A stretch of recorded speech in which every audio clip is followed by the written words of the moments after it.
Hoy vamos a hablar, hablando de este canal, ¿no? Palabras y Verdades, vamos a hablar sobre el eufemismo y el progresismo. Para eso lo tenemos a Jonathan Ramos, que es de la casa, profesor, un filósofo, y bueno, él está dentro de esta batalla cultural. Bienvenido, Jonathan. Gracias, Dana, y mira qué buena alusión que haces, porque las palabras hacen alusión a las cosas y dicen la verdad. Ahora, ¿qué pasa cuando las palabras, en vez de hablar de las cosas, las ocultan a las cosas, las disfrazan a las cosas para mentir?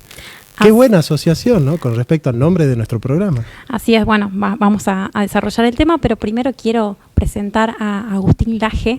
Él es un escritor, politólogo, conferencista a nivel internacional y es uno de los que inició esta batalla cultural, ¿no?, aquí en la Argentina, y es muy conocido por el enfrentamiento con el feminismo radical. Bienvenido, Agustín.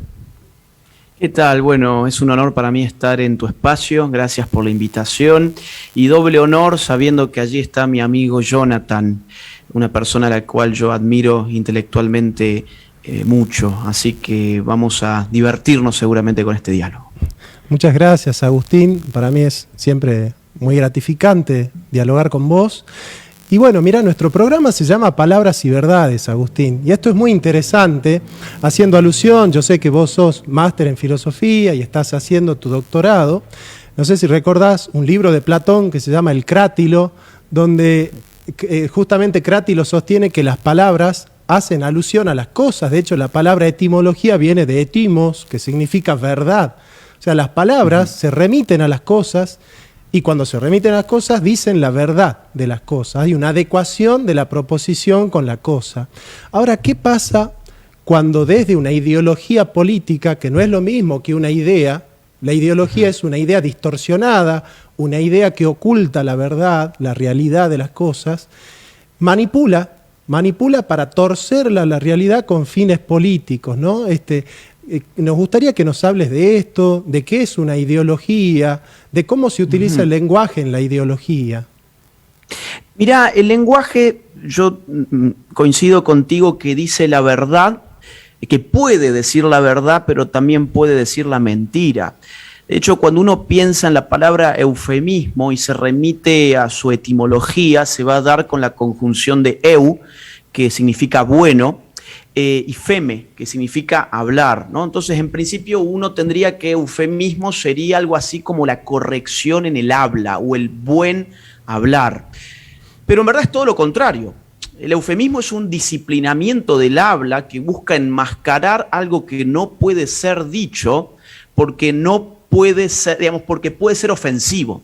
De hecho, la palabra eufeme, ¿no?, que es de donde viene eufemismo, era como se le llamaba a esas palabras o a esas frases que por razones religiosas, como por ejemplo ciertos nombres de ciertas deidades, no se podían pronunciar. Entonces se buscaba otra palabra para poder esquivar la palabra justa. Esto voy a ponerlo con un ejemplo muy tonto, pero que a mucha audiencia le puede causar simpático, ¿no? ¿Se acuerdan ustedes en Harry Potter cuando se hablaba del innombrable? Bueno, porque no se podía pronunciar el nombre de Voldemort, ¿no? Bueno, salvando las distancias, el eufemismo cumple esa función. Hay algo que no puede ser dicho por distintas razones y por lo tanto tenemos que reemplazarlo por otra palabra que resulta engañosa, que mistifica la realidad. La ideología está repleta de eufemismos, porque la ideología es una distorsión de la realidad, por lo menos en su acepción clásica, por ejemplo, en la acepción marxista, o incluso en la acepción de Karl Mannheim, ¿no? De Mannheim entendía la ideología como un encubrimiento que ciertas personas llevaban adelante de las proposiciones que arrojaban sobre la sociedad y sobre el hombre. Entonces el progresismo es un conjunto de eufemismos que, si te parece, podríamos dar algunos ejemplos. Sí, Agustín, yo fui, digamos, recabando un poco el proceso filosófico en el cual tiene sentido, ¿no?, el eufemismo como semántica de la nueva izquierda, ¿no? Por un lado, Nietzsche me parece que es un presente importante sobre verdad y mentira en sentido extramoral, pero sobre todo el origen de la tragedia, porque ahí Nietzsche dice, tenemos el arte para no sucumbir en la verdad. Esa vendría a ser como la tesis de ese libro de Nietzsche.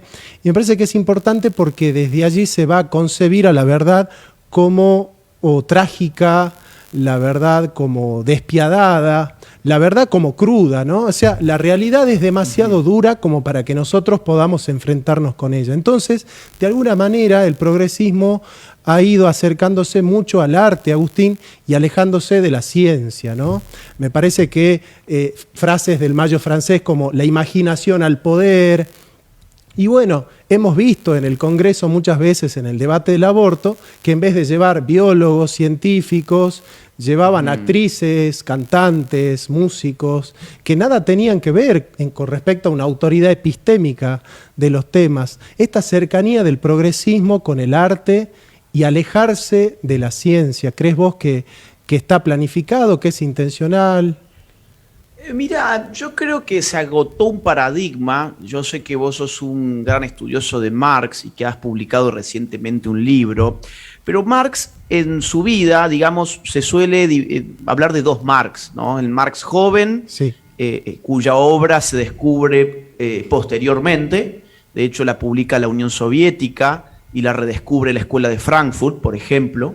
La introduce al pensamiento occidental, digamos así, con bombos y platillos, por ponerlo de alguna forma.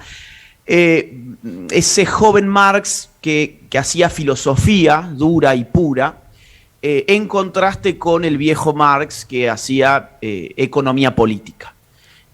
Vos fijate que el neomarxismo y más acá en el tiempo el postmarxismo hace el camino inverso a Marx. Es decir, si Marx fue de la filosofía a la economía política, los nuevos izquierdistas han abandonado los asuntos económicos, científicos, por ponerlo así, y han vuelto a una filosofía, pero una filosofía de bajas calorías, una filosofía light, una filosofía que, diciéndolo con Gianni Battimo, podríamos decir del pensamiento débil, o hablando con Foucault podríamos decir del micropoder o de la microfísica del poder, ¿no? Donde aparece necesariamente una batalla que incluso involucra el propio significante de la verdad, ¿no? O sea, ¿qué es la verdad? Vos recién mencionabas a Nietzsche, pero bueno, un continuador de Nietzsche como Foucault nos dirá, por ejemplo, que la verdad no es más que un efecto del poder, que es la contracara necesaria de las relaciones discursivas que instituye el poder. Entonces, la verdad tiene las características de un artificio, de una manufactura del discurso. Por lo tanto, eso nos lleva indefectiblemente al mundo de la posverdad que estamos viviendo, que ha sido coronado además, no solamente por la revista Time, que definió a la posverdad como la palabra del año en el año 2016, sino que además la palabra posverdad fue la palabra del año en el diccionario de Oxford en ese mismo año. Y dentro de todas estas palabras, nosotros encontramos muchas. A ver, yo quisiera ver, por ejemplo, por empezar, ¿qué te parece a vos la palabra progreso?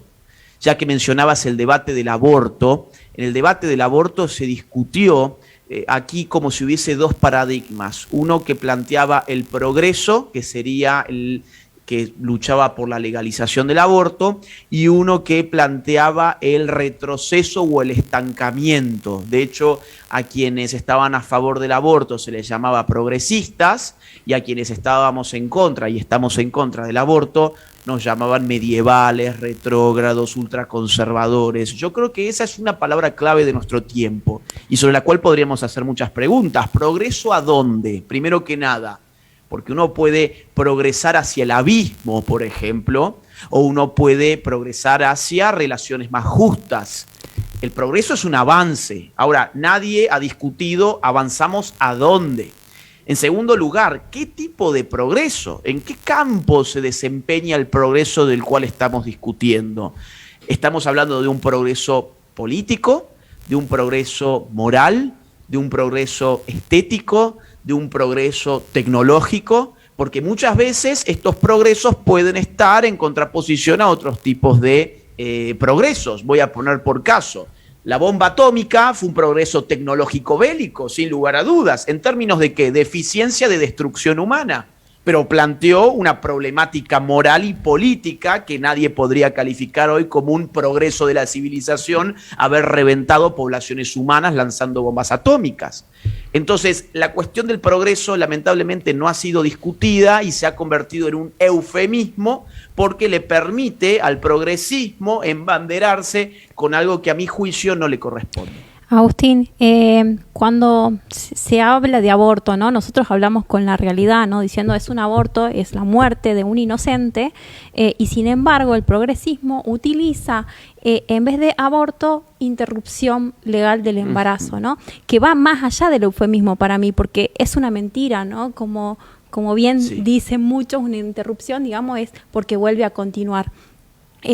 ¿Vos qué pensás? ¿Por qué el progresismo lleva toda esta batalla y utiliza el eufemismo, ¿no? como sus pequeñas batallas, porque son muchas batallas con eufemismo? Es como una guerra, una batalla de palabras. Mirá, es una batalla de palabras porque la palabra es un intermedio entre el hombre y la realidad. Es decir, nosotros capturamos la realidad, la nombramos, nos conducimos en un mundo que es externo a nosotros, que es extramental, pero nosotros aprendemos con H intermedia, esa realidad nombrándola. Y el nombrar a la realidad puede tener efectos en la manera en que percibimos esa realidad. Porque vos diste un caso muy interesante, vos me decís, bueno, esto es una lisa y llana mentira. Sí, el eufemismo es una forma de mentira también, es un disciplinamiento de la forma de hablar que nos termina distorsionando nuestra habla y nos impide decir las cosas tal como son. En ese sentido es una forma de mentira también, pero en este caso hay una mentira mucho más cruda porque en efecto nosotros tenemos un vocabulario muy amplio para nombrar cosas que son distintas. Por ejemplo, no es lo mismo la terminación que la interrupción. La interrupción me deja a mí latente una eventual reanudación, o no, pero eso está siempre latente. Vamos a suponer, yo necesito ir ahora al baño, tengo una urgencia y digo, miren, discúlpenme, interrumpo un segundo la entrevista porque voy al baño. Pues ustedes seguirán hablando entre vos y Johnny y yo luego me reincorporo y está tácito que yo voy a volver a sentarme aquí a hablar con ustedes. ¿Por qué? Porque yo dije interrumpo.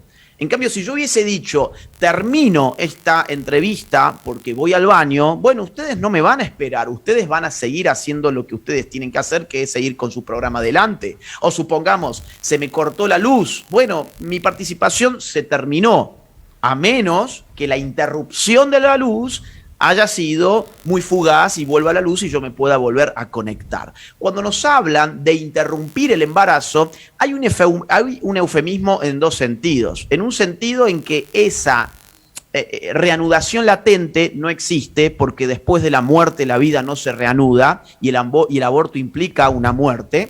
Pero por otro lado, porque me está hablando del embarazo y no del hecho fundamental en el embarazo, que es la vida humana, que ya ha llegado a este mundo.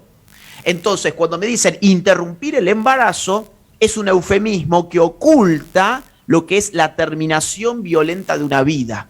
¿Cómo caracterizar correctamente al aborto como la terminación violenta de una vida humana en gestación? Eso es el aborto. Claro. Perdón, Dana.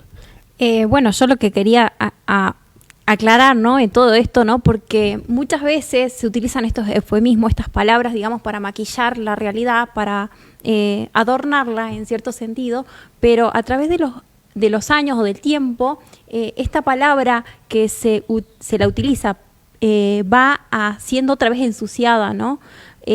Porque más adelante lo que sea interrupción, la gente ya lo va a tomar como si fuese malo, ¿no? Porque es malo, a pesar de que se la maquille, es como digamos, ¿no? Por más que la mona se vista de seda, mona queda, ¿no? Así que a través de los años esto va a perder, ¿no?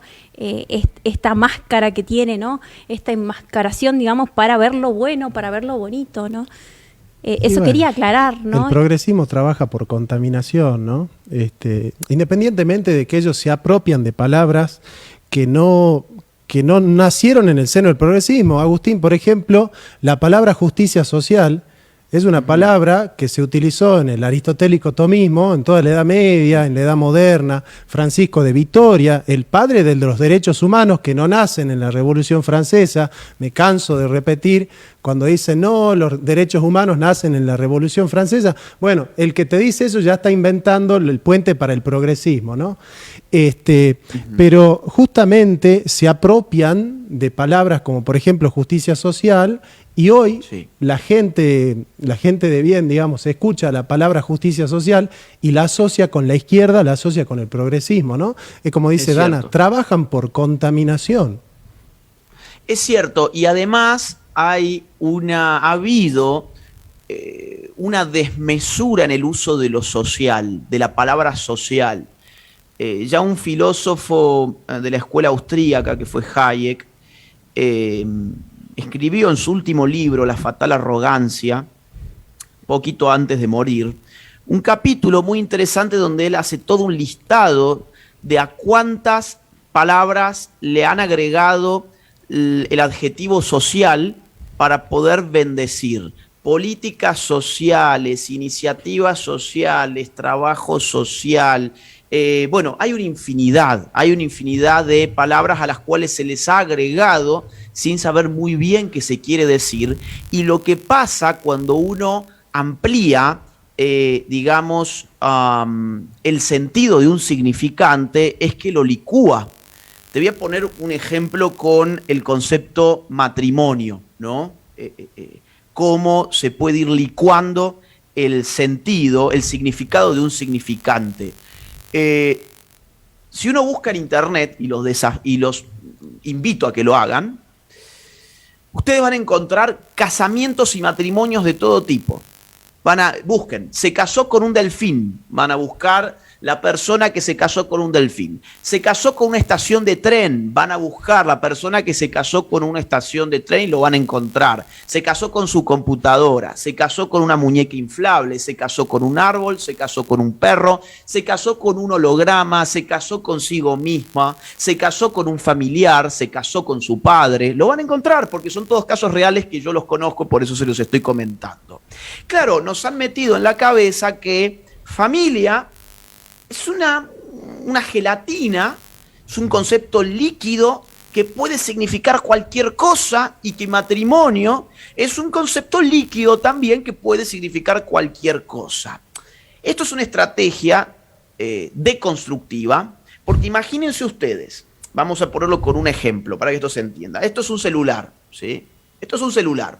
Si yo les digo, pásenme el celular, ustedes me van a pasar esto porque saben que es un celular. Ahora, imagínense que yo empiezo a llamarle a la libreta, le digo celular. Esto también es un celular. Al libro le digo celular. Al fibrón le digo celular. Al micrófono le digo celular. A la computadora le digo celular. A la biblioteca les digo celular. A la cámara que me está filmando ahora le digo también celular. Bueno, pues cuando yo les diga, pásenme el celular, ustedes no van a tener idea qué les estoy pidiendo yo, porque la palabra celular ha licuado su significado, ¿sí? Ha apuntado a tantas cosas tan distintas que ya no me sirve. Eso hace también el progresismo con los conceptos que quiere, con las palabras y los conceptos que quiere atacar. Entonces lo hace con matrimonio, lo hace con persona, eso también es una cosa muy interesante, porque fíjense que hace muy poco, por ejemplo, salió una noticia de que los hipopótamos de Escobar han sido considerados personas, por ejemplo. Claro. Animales que son considerados también personas, pero cuando hablamos de un feto humano, eso no es una persona. Claro. Entonces nos van licuando los significados. Bueno, justamente salió una ley hace poco que se aprobó para darle derechos a los animales que no los tienen. Sí. Eso yo lo expliqué en un video de 2 horas y en un debate que tuve con una persona que vino acá al canal, que los animales no tienen derechos. Justamente las personas humanas son los sujetos de derecho. Declarar que el animal es persona no humana. Fíjate vos cómo rompen el lenguaje. Persona no humana, ¿no? Y Agustín, con respecto a esto de las palabras, pensaba en la mujer. la mujer hoy es una palabra para el progresismo, ¿no? O sea, yo le pregunto a un progresista, ¿qué es ser mujer? Y el progresista no me puede responder, porque si me responde con los genitales, ya cayó en el biologicismo. Si me responde por lo femenino, cayó en el machismo. Entonces, no puede responder un progresista en qué consiste ser mujer. ¿Qué es ser mujer? Es una palabra. Y según la ley de Argentina, una persona gestante, ¿no? Claro. Bueno, además, es que fíjate que lo mismo que vos, lo que vos estás mencionando es el mismo proceso de lo que han hecho con palabras como las que daba yo el ejemplo. Familia, matrimonio, persona. Con mujer han hecho lo mismo. Y es que esto está, a ver, esto no es obra del azar. Esto está teorizado de esta forma.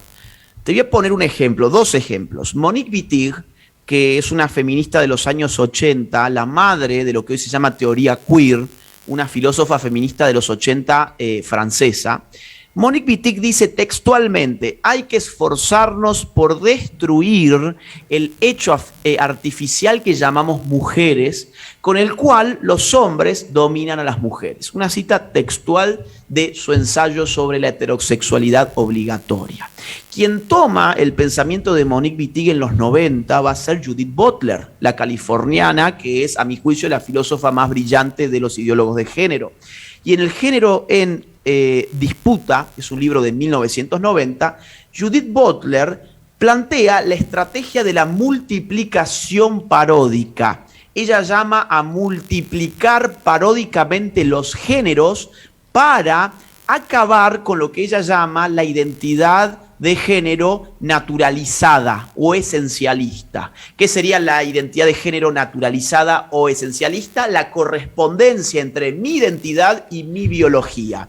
Judith Butler se mata pensando cómo puedo yo hacer para desencastrar esa identidad autopercibida de ese marco biológico que sustenta esa identidad autopercibida en un sentido objetivo. Y Judith Butler llega a la conclusión de que lo que hay que hacer es, a partir no de la palabra sexo, sino de la palabra género, multiplicar hasta el absurdo las distintas categorías del género. 1990, cuando hoy uno abre una cuenta en Facebook, tiene 54 géneros distintos para escoger. Cuando hoy uno abre una cuenta, incluso en estas aplicaciones de citas como Tinder, tiene más de 30 identidades de género para escoger. Recientemente se le ha hecho una consulta a la Corte Suprema de Justicia en México de cuántos géneros había y la respuesta fue infinitos.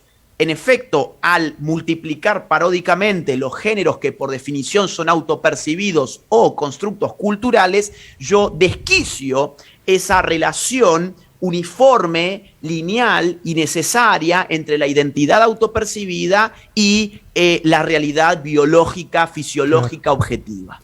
Claro. Matemáticamente, ¿no? Hablando de Agustín, de infinito, ¿no? Un número dividido infinito es igual a cero, ¿no? Entonces la población, ¿sí? Tenemos un cierto número de población dividido infinito es cero, o sea que el ser humano vale cero, ¿no? Eso es lo que quiere, decir. No es nada, ¿no? Y no es nada, ¿no? Agustín, vos sabés que pensaba... Sí. Mira, esto que acaban de decir es brillante. Voy a poner, 10 segundos nada más y seguimos. Porque, a ver, mira, fíjate que quien sucede a Judith Butler, así en la fama de las teorías de género, es Paul Beatriz Preciado, una española que da clases de filosofía en la Universidad de París 8. Bien. Paul Beatriz Preciado dice que tenemos que esforzarnos por acabar con el hombre y la mujer y que tras un nuevo contrato sexual fundado en la ideología de género, lo que debemos construir son cuerpos hablantes. Ni hombres ni mujeres, cuerpos hablantes. Ese es el cero al que ustedes recién hacían referencia. Bueno, y el eufemismo que utilizó la ideología de género, ¿no? Y que hizo una campaña bastante movida, amor es amor, ¿no? Haciendo, digamos...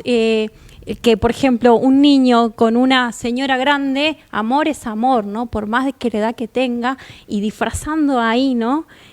Lo que es la perversión, ¿no? Bueno, a ver, yo no estoy de acuerdo en pensar que, digamos, todos los homosexuales son pervertidos o que de alguna u otra manera no podrían llegar a tener una familia, ¿no? O sea, yo particularmente no soy conservador en ese sentido, O sea, existe la posibilidad de que un niño reciba amor, pero claramente no es la familia como nosotros la concebimos, no es una familia en el sentido duro de la palabra, ¿no? Pero claramente el ejemplo de del amor, licuado, ¿no? Esta idea de ama y haz lo que quieras, que se toma de Agustín, pero para decir cualquier cosa, porque en nombre del amor y del progreso, como vos decís, muchas veces caminamos hacia el abismo.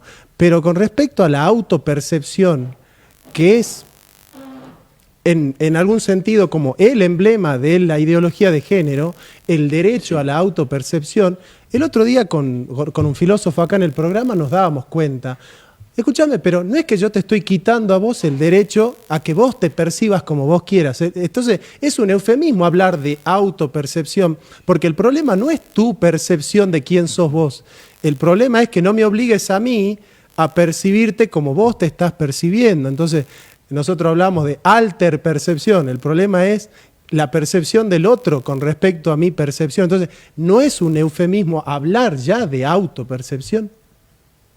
Sí, para cómo se lo emplea, sí, porque en el nombre de la autopercepción, en verdad lo que están tratando de modificar es la percepción del otro. Lo que vos recién muy bien dijiste, nunca había pensado esto yo en esos términos, pero la alterpercepción. Es decir, si a mí me dicen que, bueno, mirá, queremos sacar una ley para prohibir una autopercepción que vaya en contraposición a la realidad objetiva de la persona, yo soy el primero en criticar ese proyecto de ley, porque me parece injusto. Me parece que uno tiene el derecho a estar equivocado. Y estas personas sufren mucho. Es decir, una persona que no se encuentra con su cuerpo, con su realidad, es una persona que sufre mucho. Ahora, en el nombre de ese sufrimiento, yo no puedo obligar a toda una sociedad a que sea partícipe de una autopercepción que es errada. Imagínate que a mí siempre me gusta poner muchos ejemplos ilustrativos para que se entienda cuál es el problema, ¿no? Cuando tenemos una autopercepción que disiente con la realidad objetiva, el problema podría estar en la realidad objetiva o en la dimensión mental, digamos así, de la autopercepción, en la psique. Imagínate un caso muy frecuente, lamentablemente, y cada vez más frecuente en la sociedad moderna, que es la bulimia o la anorexia. Ahí hay un problema de autopercepción. Una bulímica, un bulímico, un anoréxico, una anoréxica, se ven en el espejo, quizás pesan 40 kilogramos y se ven de 140 kilogramos, ¿no? O sea, tienen una percepción de sí mismos que está distorsionada. Ahí ¿dónde está el problema? Bueno, el problema está en que su percepción sobre su cuerpo no se condice con la realidad y la sociedad se esfuerza por recuperar a esa persona para que pueda reencontrarse con su cuerpo y con su realidad para poder cuidarlo como se merece. En cambio, en la ideología de género hacemos exactamente lo contrario. Sabemos todos que la autopercepción en estos casos está equivocada respecto del cuerpo en un sentido fisiológico, biológico, objetivo. Y sin embargo, creamos leyes para que nadie señale que esa autopercepción está equivocada, para que nadie vaya a ofrecer incluso ayudas psicológicas libres y voluntarias a estas personas que, insisto, sufren mucho y que hay que ayudarlas. Todo lo que nuestra sociedad está dispuesta a ofrecerle en un mundo progresista a estas personas es un acondicionamiento, es un maquillaje, es una apariencia nueva. A través de hormonas, a través de cirugías plásticas, a través de siliconas, a través de maquillaje, a través de cambio de vestimentas.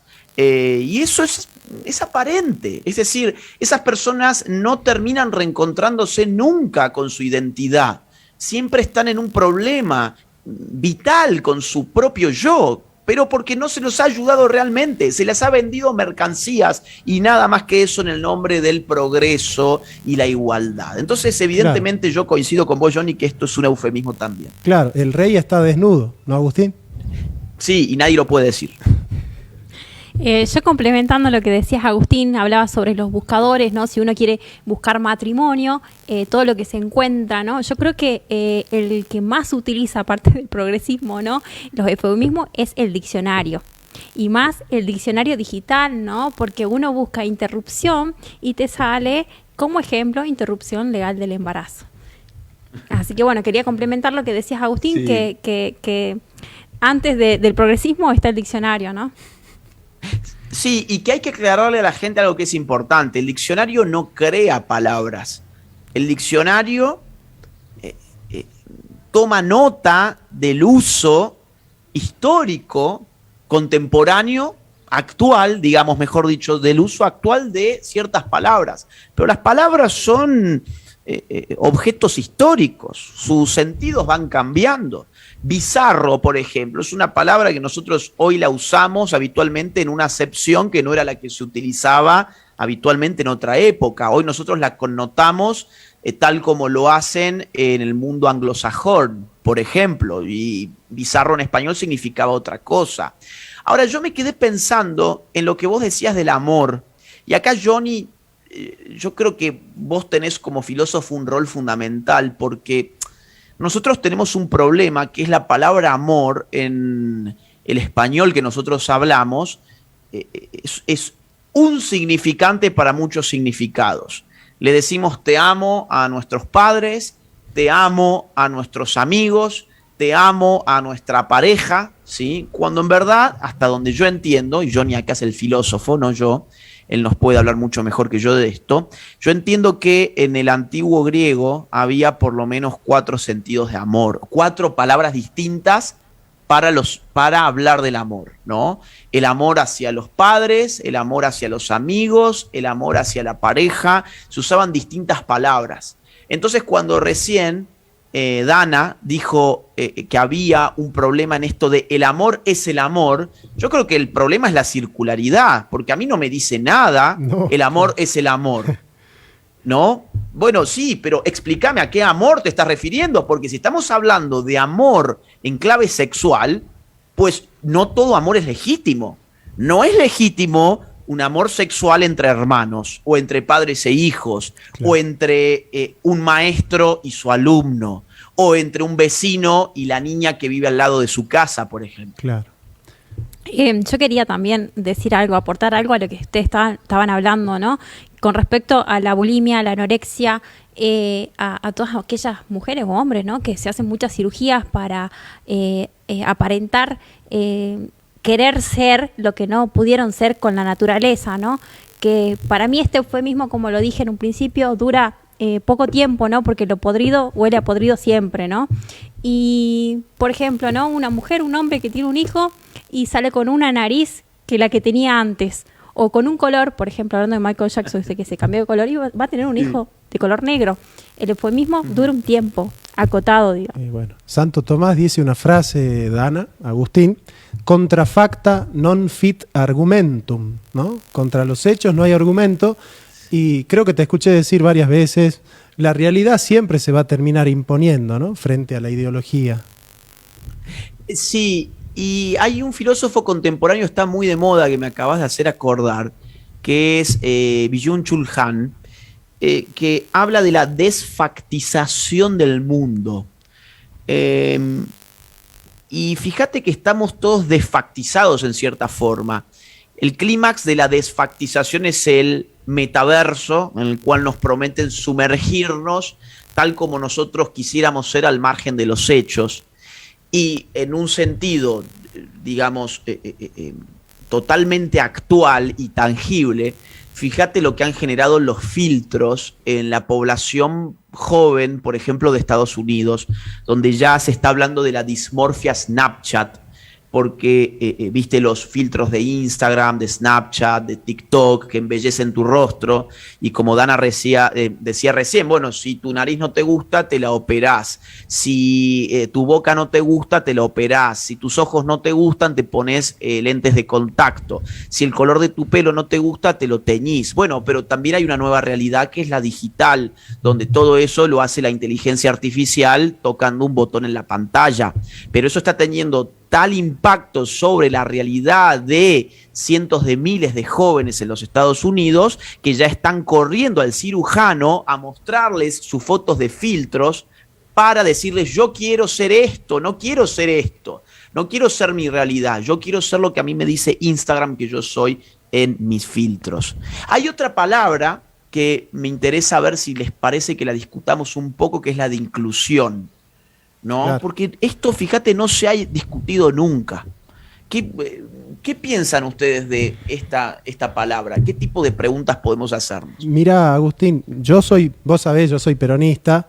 Nosotros los peronistas hablamos de integración, no de inclusión. Ajá. Porque inclusión es incorporar al otro, pero sin haber hecho un discernimiento de sus diferencias. En cambio, la integración es partir de la diferencia del otro. Entonces a mí me gustaría que toquemos un tema antes para llegar a esto, porque tiene sentido, y es la palabra discriminación. La palabra discriminación tiene un sentido negativo y un sentido positivo. El sentido positivo, la palabra discriminación viene de krínei, que significa discernir la diferencia. Se utilizaba en Grecia para tamizar los frutos, el trigo.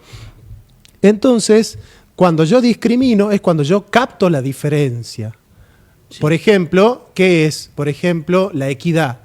La justicia equitativa en Aristóteles es darle a cada uno lo que necesita, no en darles a todos lo mismo, como hace el progresismo. Entonces, cuando vos incluís es cuando has disuelto las diferencias. En cambio, cuando vos integrás es cuando vos has captado las diferencias. El progresismo se ha adueñado de la palabra discriminación y ha concebido esa palabra solamente en su semántica negativa. Pero hay una manera positiva de discriminar. Yo no puedo darle, por ejemplo, al discapacitado lo suyo si yo no he captado que él es un discapacitado, si yo no he captado que él, o al menos, tiene capacidades diferentes que nosotros tenemos que atender. Entonces, me parece que al haber contaminado la palabra discriminar, no se puede integrar, simplemente se incluye. ¿Y qué es incluir? Incorporar sin haber captado las diferencias. Exactamente. Y fíjate que en el caso de la llamada inclusión, yo tiendo a pensar de que no toda inclusión es buena directamente. Claro. O sea, incluir sería habilitar a alguien a hacer algo o a ocupar un determinado lugar. La pregunta es: ¿a quién? ¿Dónde? ¿Y por qué? Por ejemplo, se están presentando los llamados baños mixtos como un ejemplo de inclusión. Entonces tenemos casos muy interesantes como por ejemplo en México, donde el mismo feminismo que pedía vagones exclusivos para mujeres en el transporte público, como en los subtes y en los trenes, vagones exclusivos para mujeres, ese mismo feminismo pedía baños inclusivos. ¿Qué es el baño inclusivo? Bueno, un baño donde se mete cualquiera. Ahora, yo digo, bueno, ¿esto es una inclusión justa o es una inclusión injusta? Pues yo creo que es injusta. ¿Por qué? Porque en primer lugar habría que preguntarle a las mujeres si ellas quieren ingresar a hacer sus necesidades fisiológicas en un mismo espacio donde hay hombres. Porque es muy probable que las mujeres no se sientan seguras en un espacio así. El problema es que nunca se les ha consultado siquiera. Se ha dicho que como el feminismo está de acuerdo con eso, entonces la mujer está de acuerdo con eso también. Y fíjate vos que la división de baños por sexo biológico y no por autopercepción tiene un sentido muy profundo, incluso en términos de seguridad. Porque una mujer que entra en un baño solo para mujeres y ve que detrás suyo se mete un hombre, esa mujer ya sabe que está en una situación de peligro. Puede gritar, puede pedir ayuda, puede encerrarse en un cubículo y poner seguro, puede llamar a la policía mientras tanto, o puede, si tiene un gas pimienta, sacarlo, darle tiempo para sacarlo y eventualmente arrojárselo al potencial agresor que se metió en su baño. Ahora bien, si el baño es de ingreso inclusivo, pues la mujer no tiene ninguna forma de saber si está en peligro cuando ingresa un hombre detrás de ella. Así que yo creo que la inclusión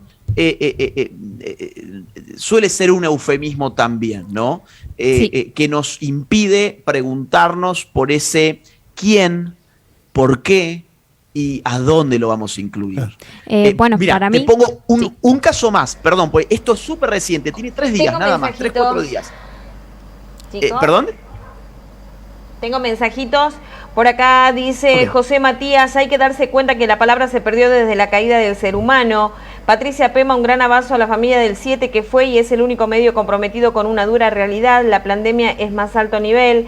Gracias por ser la voz de la verdad y la justicia. Feliz Navidad. Por acá también tenemos Mila Flores que dice feliz Navidad a la linda familia de Canal 7 Salta, que Dios los bendiga. Por acá tenemos otro mensaje más. Buenas tardes, chicos. A mis 42 años no comparto nada de lo que durante los últimos 20, 30 años han manejado las nuevas generaciones. Por ejemplo, el TODES. Gracias, dice Javier. ¿Qué piensan de la nueva generación de niñas que se creen que ya son dueñas de hacer lo que se les da la gana y muchas veces se toman la autoridad de escrachar al hombre? Uy, qué tema ese, ¿no? Agustín. Bueno, yo creo que las relaciones entre hombre y mujer están empobrecidas, están signadas hoy por el miedo y la desconfianza mutua. A la mujer se le ha enseñado en los últimos años de que los hombres son violadores en potencia, son violentos, somos machistas, injustos, falocráticos, etcétera. Y al hombre se le ha empezado a incorporar también una suerte de miedo en sus relaciones con la mujer, donde no sabe si el día de mañana tiene una relación que se termina con una mujer y la mujer aprovecha para denunciarlo de cualquier tipo de cosa o lo chantajea de alguna manera, sabiendo que la justicia o la injusticia que nos rige en este momento te vuelven culpable con la mera denuncia, o sea, perdés todas tus garantías. Entonces las relaciones entre el hombre y la mujer están empobrecidas al máximo, la mujer está desesperada por parecerse al hombre porque el mismo feminismo que dice empoderarla es el que destruyó su autoestima, diciéndole que sus roles eran nefastos, que la maternidad, por ejemplo, era una condena, que tener una familia era servidumbre, ¿sí? Entonces la mujer está hoy desesperada por parecerse al hombre y el hombre está hoy desesperado por parecerse a la mujer por la culpa que esta sociedad le ha ido metiendo a través de no solamente el Estado, sino también el sistema de consumo. Fíjate, por ejemplo, la publicidad de Gillette de hace algunos años sobre la masculinidad tóxica, donde ponía al hombre como un bruto, como un violento, como un completo imbécil que solamente pensaba en su parrilla y en golpearse con sus semejantes. Entonces, eso es lo que estamos viviendo hoy y es lamentable. Bueno, hablando sobre la inclusión, ¿no? Que si era eufemista o no. Para mí, digamos, inclusión más que inclusión es exclusión, ¿no? Porque realmente donde se debería incluir, se debería realmente a la persona ciega, a la persona con alguna discapacidad o algo incluirla. Este progresismo está buscando incluir a algo, a una idea, ¿no? Una ideología, algo que no está en la naturaleza, algo que no es real, así que más que inclusivo es exclusivo para mí. El otro día pensaba en eso justamente, Dana, Agustín. El problema es que no es un problema cultural. Todo lo que el progresismo trabaja son problemas culturales. Esto viene de la mano de que la filosofía se convirtió en fenomenología del espíritu, es decir, en desarrollo cultural. Entonces, esto comienza con Descartes, pero se consolida con Hegel. ¿Y por qué no les interesan los pobres? Porque no les interesan los pobres. Sí, gobierna el progresismo y los pobres aumentan estrepitosamente. ¿Por qué no les interesan los problemas reales de las mujeres? Los problemas reales de las mujeres, y lo puede decir Dana, es que a la mayoría no les alcanza para llegar a fin de mes, para darle de comer a sus hijos, para mandarlos a la escuela, tener seguridad.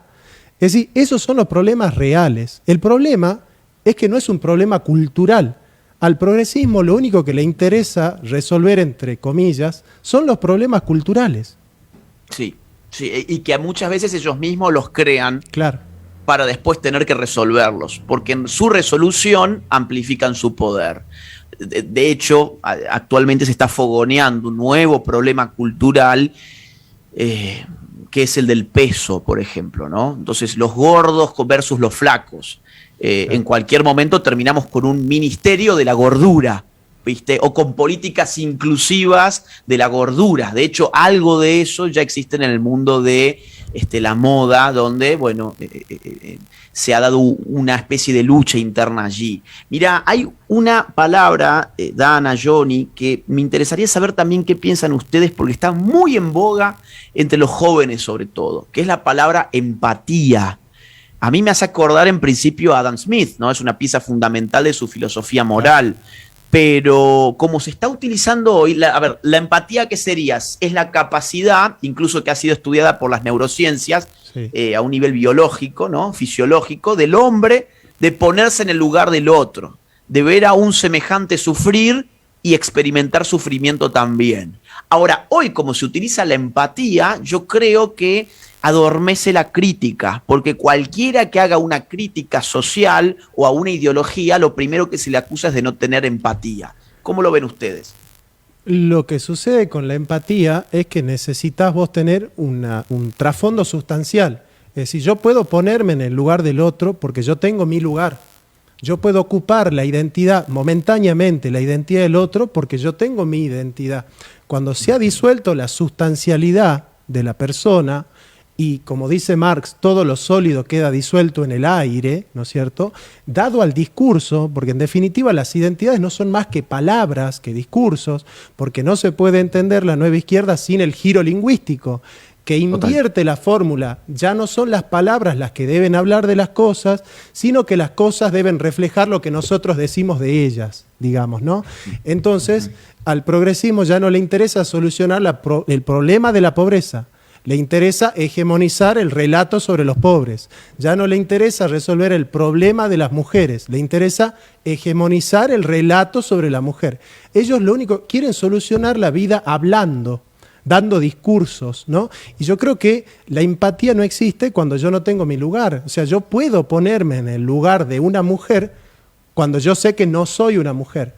Ahora, cuando las identidades se han relativizado, cuando se ha, de alguna manera, cuando se han atenuado las identidades, la hiperatenuación de las identidades, no tenés desde dónde ponerte en el lugar del otro, ¿no? Por eso yo ahí tomo mucho Lacan, que en el seminario 14 daba una semiprofecía, decía, el siglo XXI será el siglo de la desvirilización del hombre, ¿no?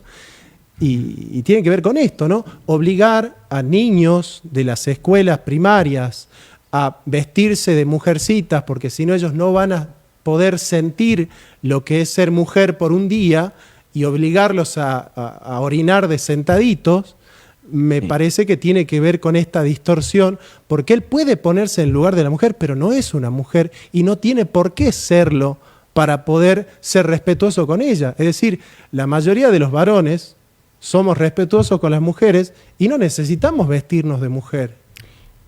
Para mí la empatía, digamos, también es relativa, como dice Jonathan, pero la empatía por ahí puede servir un poco para lo que es una idea, ¿no? Una situación, no algo que venga biológicamente. Empatía, digamos, se ha llevado más que nada hoy en día en querer reemplazar, digamos, biológicamente algo del cuerpo. Así que, bueno, para mí eso sería, digamos, que también es un eufemismo, ¿no? Sí, yo sobre el punto de la empatía veo que tiene este efecto enmudecedor, ¿no? Yo no puedo decir nada que vaya a incomodar a nadie porque voy a perder mis atributos empáticos.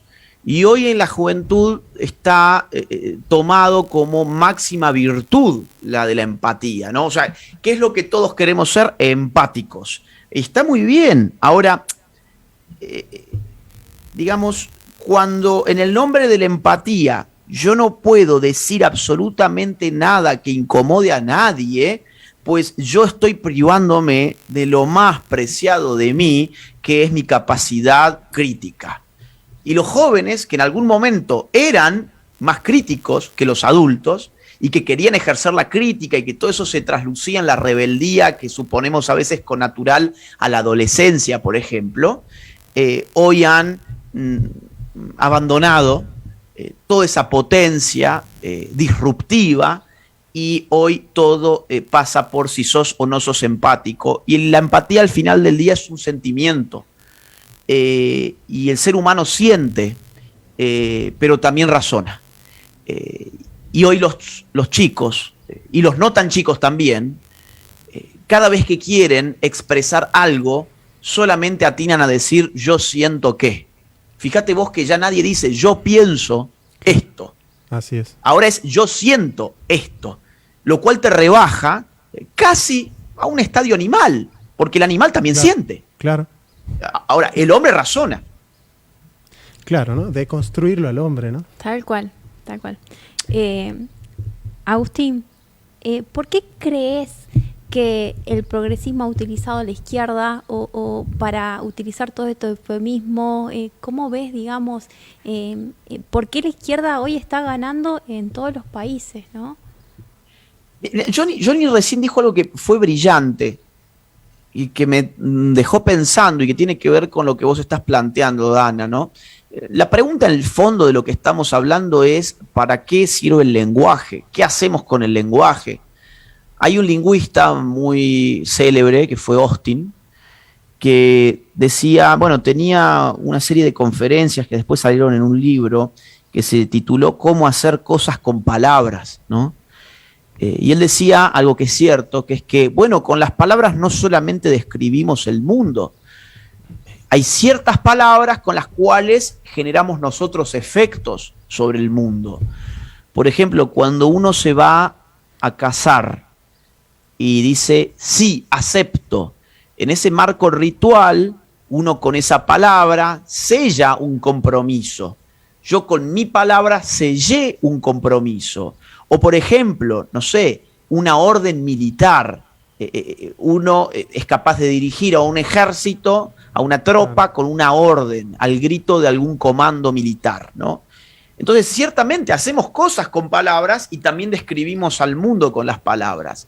Pero la izquierda, en esta batalla cultural de la cual hablaba Johnny, ha absolutizado la dimensión performativa del lenguaje de la cual hablaba Austin. Exactamente.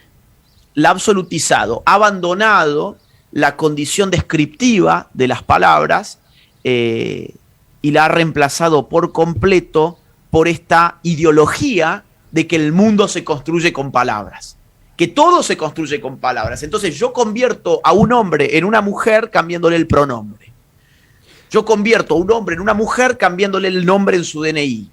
Yo incluyo a la gente hablando de todes, lo que recién decía Dana.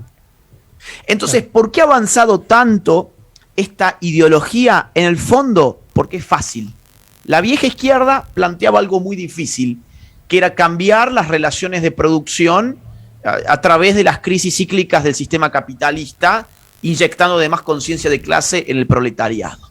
Que esos dos chispazos, tanto las crisis periódicas como la conciencia revolucionaria, que después alimentó Lenin con su teoría política, pudiesen dar forma a una revolución comunista. Eso era difícil, eso era muy difícil. Ahora, hablar de todes es muy fácil, lo hace cualquiera. ¿Y sabes qué? Muchos se sienten muy bien haciéndolo. ¿Por qué? Porque el sistema te hace creer de que realmente estás haciendo la revolución y que estás cambiando la realidad porque estás diciendo todes. Esto es algo irracional, es incluso pensamiento mágico. Es el mismo pensamiento mágico del chamán en la tribu, de alguna tribu premoderna, donde con algún conjuro pretende hacer llover, ¿no? Claro. Básicamente es lo mismo. Sí, ¿no? Porque si sos eufemista, tenés un discurso populista, ¿no? Pero si hablas con la verdad, sos impopulista, ¿no? Y creo que es ahí donde está ganando la izquierda. Yo, Agustín, a mí, por ahí te hago esta consulta siguiendo lo que dice Dana de la izquierda, porque a mí me cuesta hablar de izquierda, ¿sabes? Yo sé. Me cuesta hablar de izquierda porque soy un estudioso de la izquierda. Yo fui 10 años de izquierda y la verdad que la izquierda no es esto. De ninguna manera la izquierda es esto que está pasando.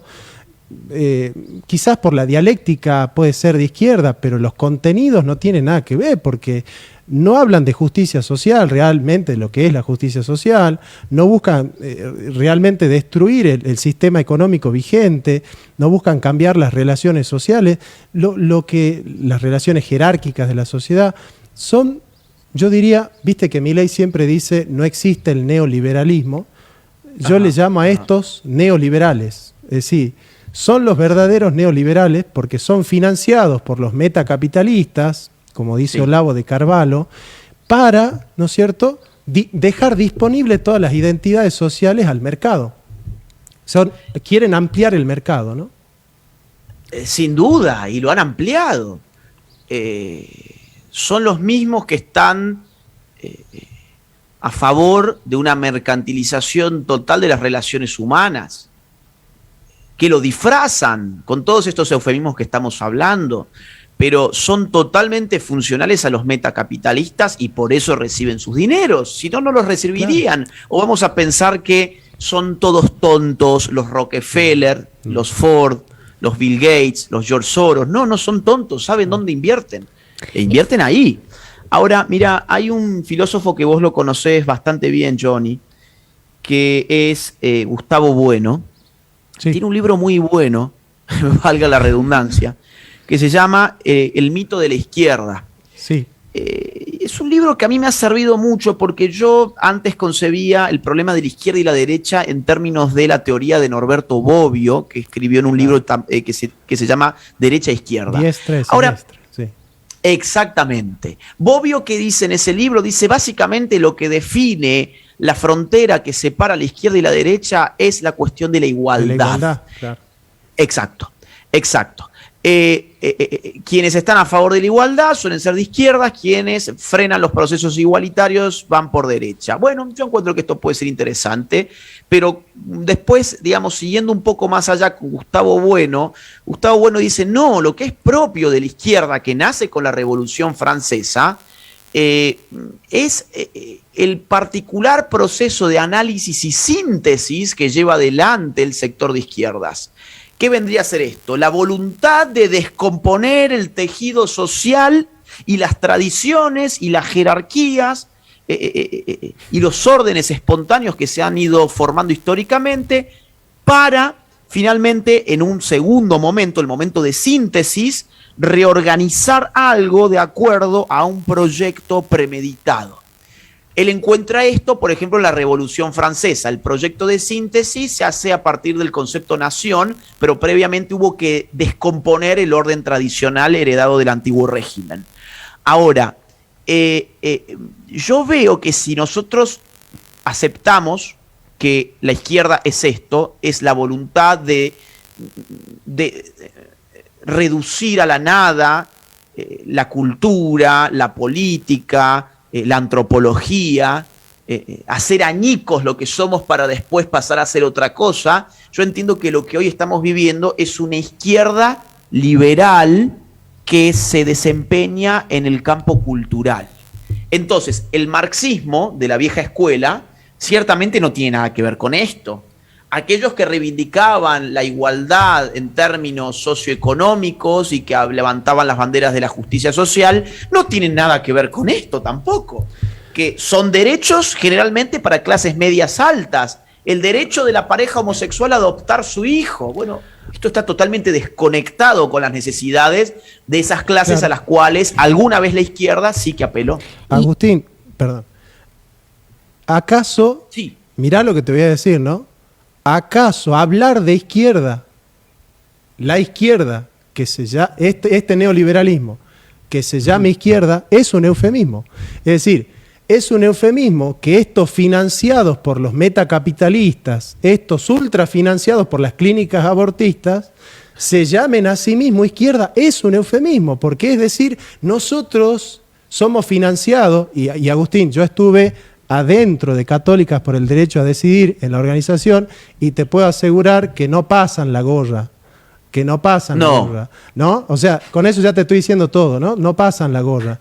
Ahora, estos neoliberales se llaman izquierdas eufemísticamente porque saben que no lo hacen en nombre del pobre, Porque las mujeres pobres no necesitan aborto, realmente la mayoría de los homosexuales que nosotros conocemos no necesitan la ideología de género, necesitan mejores condiciones de trabajo, necesitan seguridad, necesitan una ciudadanía que cumpla las normas y las leyes. Entonces, fíjate vos cómo este neoliberalismo habla de izquierda y es también un eufemismo, Agustín. Y otra cosa más, ¿no? Que los mismos que hablabas vos, Agustín, sobre eso, los Rockefeller, Kissinger, todos los verdaderos capitalistas y lo que manejan el mundo, ¿no?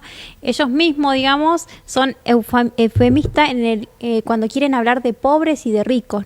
Jamás hablan de pobres y jamás de ricos, ¿no? Hablan de un nivel adquisitivo, ¿no? Y siempre van cambiando las palabras y la gente realmente se cree que van a luchar por algo bueno.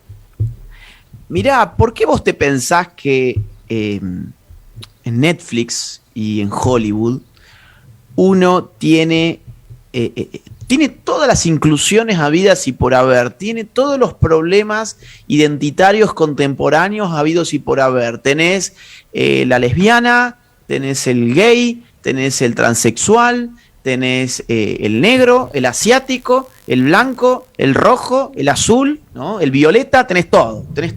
Tenés el musulmán, tenés todas las diversidades. La única diversidad que falta es el pobre. Claro. La única diversidad que te falta en Netflix es el asunto de las clases sociales. Y yo lamento que haya, a mi juicio, pocos marxistas de verdad, que estén levantando estas quejas.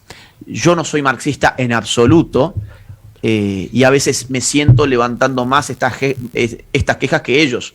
Hay incluso algunos marxistas clásicos como Bernabé que han sacado libros. Por ejemplo, este autor tiene un libro que se llama La trampa de la diversidad, es un marxista español, y casi que, digamos, plantea el problema, pero cada 2 por 3 trata de congraciarse con el sector feminista, no vaya a ser que le digan que sea un machista, trata de congraciarse con el sector LGBT, no vaya a ser que le digan que es homofóbico. Y esto también yo lo he visto en muchos marxistas actuales, que avanzan algún tipo de crítica, pero siempre se van quedando en el camino porque cada 2 pasos van pidiendo disculpas. Entonces, que este video también espero que estaría muy bueno que llegue a algunos marxistas en los cuales no estamos, por lo menos conmigo, en la misma vereda, pero que sin lugar a dudas nos daríamos la mano en temas como estos, si ellos se animaran a la incorrección política y se animaran a decir las cosas que ellos saben que son así, pero muy pocos han salido a decirlas. Así es, Agustín, seguro que va a llegar. Quería dejarte un mensaje, ya nos tenemos que ir al siguiente bloque. Quiero decirte que estuvieron escribiendo mucha gente y me quería transmitir el mensaje de Estela Méndez, que es una militante en defensa de estos valores, de la libertad, la propiedad privada, ¿sí? La vida, y ella es estudiante de ciencias políticas, te admira muchísimo, y a pesar de que los docentes y los profesores son todos progresistas en la universidad, ella sigue estudiando y dando esta batalla, ¿no? Así que bueno. Un saludo enorme de ella y bueno, nos vamos. Un fuerte abrazo para ella y ánimo, necesitamos, a nuestra gente se les dijo durante mucho tiempo, no te metas. No estudies ciencia política, no estudies filosofía, no estudies sociología, no estudies historia, no estudies antropología, no estudies bellas artes, no estudies psicología, estudia cosas que te den de comer. ¿Y cuál fue el resultado? Bueno, nos vamos muriendo todos de hambre porque al final del día uno va perdiendo batallas culturales y políticas precisamente por no haberse metido, y tantos jóvenes que tienen que abandonar el país con esos títulos universitarios que supuestamente los iban a hacer ricos y los hicieron pobres. ¿Por qué? Bueno, porque no se metieron. Bueno, ánimo, Agustín, nosotros acá estamos trabajando con un grupo de marxistas salteñas que ya están en contra del lenguaje inclusivo y en contra del aborto. Estamos trabajando. Así que vamos creciendo y de a poco se va ganando la batalla. Muchas gracias, querido Agustín. Muchas gracias, Agustín. Un abrazo grande, fue un gustazo realmente compartir esto con ustedes. Hasta la próxima. Hasta la próxima. Hasta pronto. Bueno, esto fue Agustín Laje con nosotros. Vamos a un corte y enseguida volvemos.